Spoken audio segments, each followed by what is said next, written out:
Well, hello there. Welcome back to the what some call the best channel on the internet.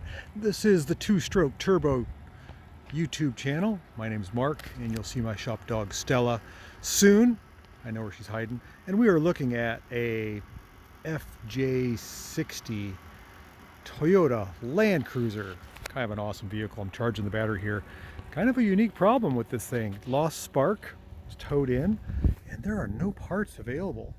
I have diagnosed the distributor is actually okay, even though it was full of metal shavings and plastic. I got that cleaned up, tested it, it's fine. Put a different coil on it, this Bosch Blue coil. Still no spark. I'm now resorting to an igniter problem, and they are hard to find. In fact, they're impossible to find. Used ones are like $500 on eBay, and they're used. So I am going to do a conversion on this, and I'm going to show you guys how to do that in the next video. I'm probably going to use a Chevrolet HEI ignition distributor module, and I've done that before on these things, and I'll show you how I do that. So that's upcoming. Keep that in mind.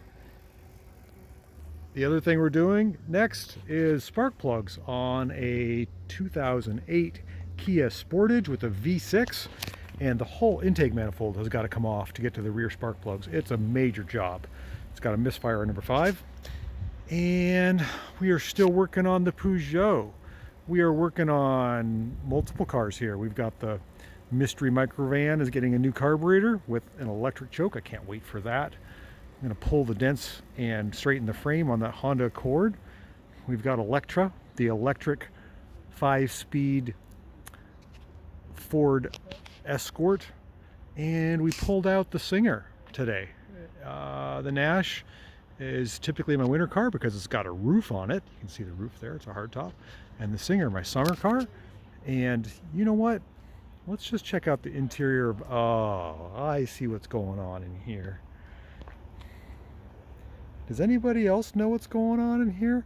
This is a favorite hangout for my shop dog Stella. I don't know why. I think it's the black upholstery. It's warm. You can see her eyes are pretty much closed. She is not going to pay any attention to us. She is alive. Are you alive? Yeah, you're alive. I can feel your heart beating. You crazy old coon dog. She loves the Singer. Whenever it's around, she's in that car because of that comfortable back seat where she can put her butt up against one side or back against the other. She feels protected, safe, and warm.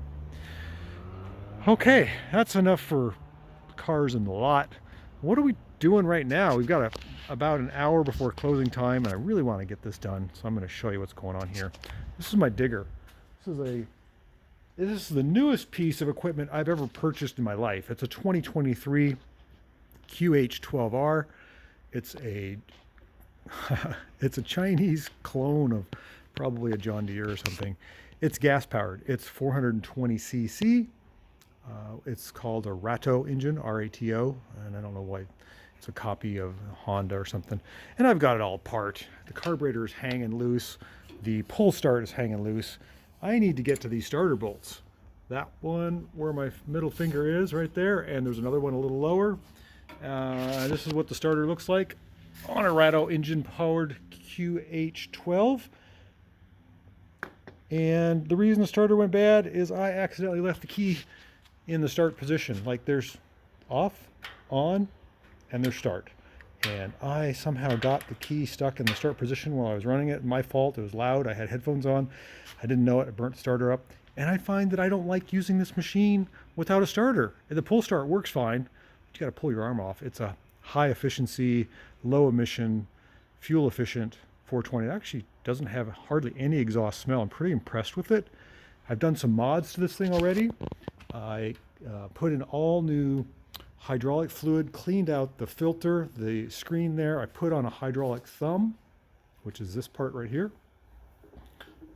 and gauges and levers, and I'm going to put a hydraulic gauge on it and see what my oil pressure is. I'm going to crank that up so I can lift cars, like put the bucket under the car there and lift it up. So that's to come, but I got to get it running, and I find that I don't like driving it without the without the electric start. So got to get the starter out. just in the toughest spot. I mean, look at where I can't. You got to take the whole cab thing apart to get this part off. So I'm not going to do that. It's right up against there. I'm going to get the bolts out, and then I think it comes out from this side. I don't know how it comes out. It's way down in there, so I can see the reflection of it there in the back plate. We'll get it out. We'll get it fixed, and we'll move on. So I got this thing all in pieces. That's just the way it goes. Run an automotive shop for 40 years, you collect some cars. So that reminds me, I've been doing this a long time, fellas. It's been 40 some years. I celebrated my 30th anniversary at this shop last month. No, February, 2 months ago. Should have had a party. I should have invited everybody, but I didn't. All right, on to the next project.